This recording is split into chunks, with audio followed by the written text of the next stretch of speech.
Mesdames et messieurs, bonjour. Dans cette vidéo, nous vous présentons un gros projet de 11 vidéos, celle-ci comprise, sur les fondamentaux du martinisme. Cette série de vidéos s'adresse en particulier aux candidats qui s'intéressent au martinisme et qui désirent suivre une voie initiatique. Tout d'abord, laissez-moi me présenter. Je m'appelle Gracie François, je suis l'un des hauts dignitaires de l'ordre martiniste opératif et je suis également le fondateur du centre ésotérique Oracti. Donc comme nous l'avons dit, cette série de vidéos a pour objectif de vous expliquer les fondamentaux du martinisme. Nous n'allons pas nous attarder sur tout ce qui est doctrine ou autres éléments spéculatifs. Ces éléments sont facilement trouvables sur Internet et nous estimons surtout que le candidat qui s'intéresse au martinisme se serait déjà familiarisé, ne serait-ce qu'un minimum, avec la philosophie martiniste.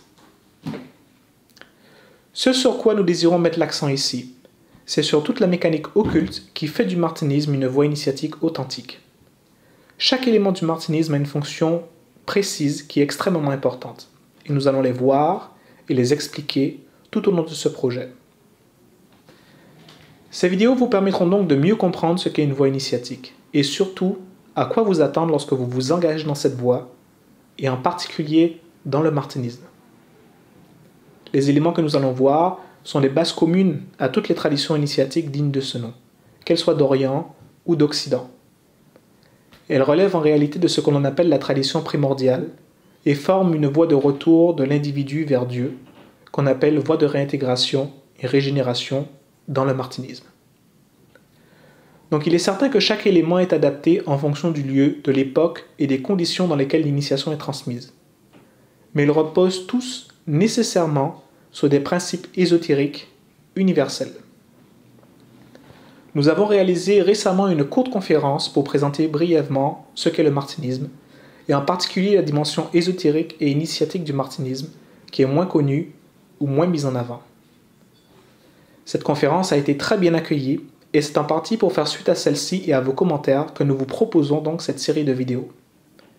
D'ailleurs, la conférence est disponible en tout temps sur notre site, dans la section enseignement. Donc, si vous voulez, n'hésitez pas à la regarder. Mais il ne fait aucun doute qu'après avoir visionné cette série de vidéos, la conférence que nous avons faite auparavant vous paraîtra beaucoup plus claire et beaucoup plus intelligible. De plus, si vous désirez qu'on apporte un éclaircissement sur un sujet particulier, n'hésitez pas à nous écrire à l'adresse en bas. Donc revenons au vif du sujet. Dans cette série de vidéos, nous allons aborder donc les thèmes suivants. Les régors martinistes, le temple,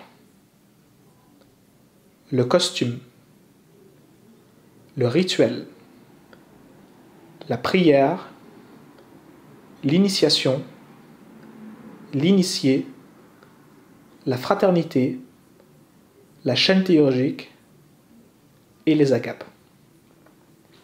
Et nous consacrerons une vidéo par thème que nous publierons une fois par mois sur notre site et sur notre page Facebook. Donc si ça vous intéresse, abonnez-vous à notre page Facebook pour suivre nos activités.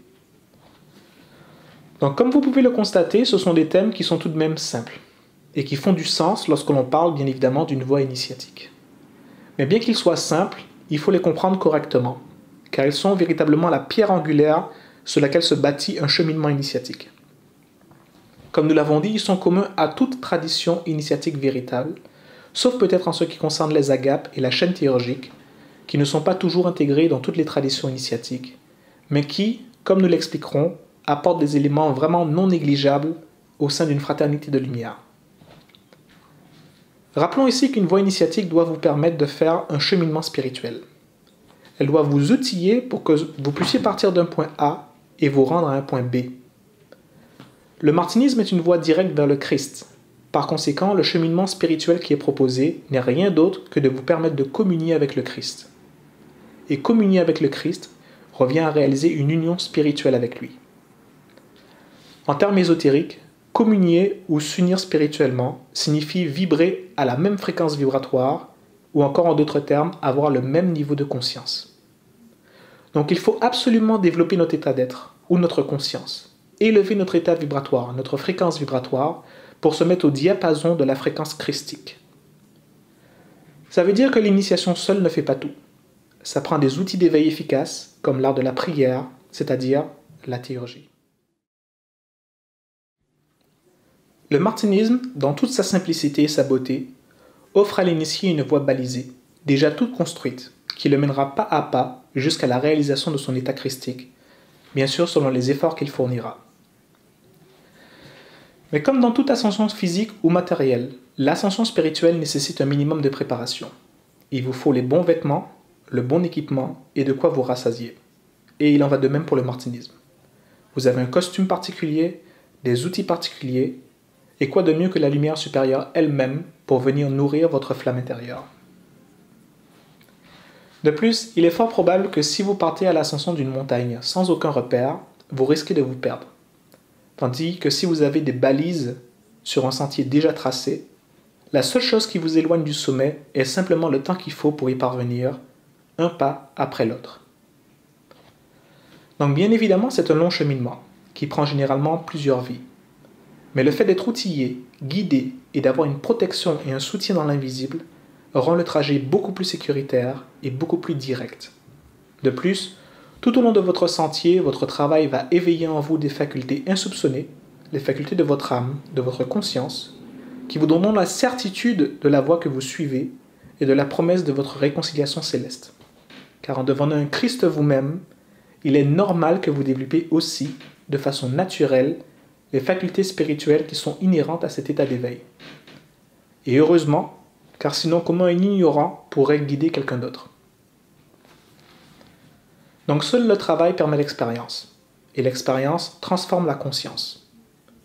Les facultés spirituelles acquises permettent une expérience plus profonde, plus consciente et plus directe avec les plans supérieurs. Elles vont venir valider vos connaissances et vous en offrir encore d'autres, plus élevées encore.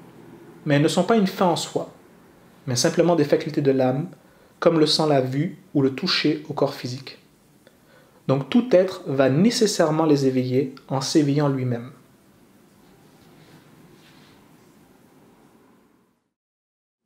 Donc nous espérons que cet exposé en plusieurs vidéos vous permettra de mieux comprendre les bases d'un cheminement initiatique et la nécessité des différents symboles, enseignements et outils qu'un ordre initiatique doit vous offrir pour votre progression. Donc merci de nous avoir écoutés et on se revoit le mois prochain pour parler de l'égrégore martiniste. À très bientôt.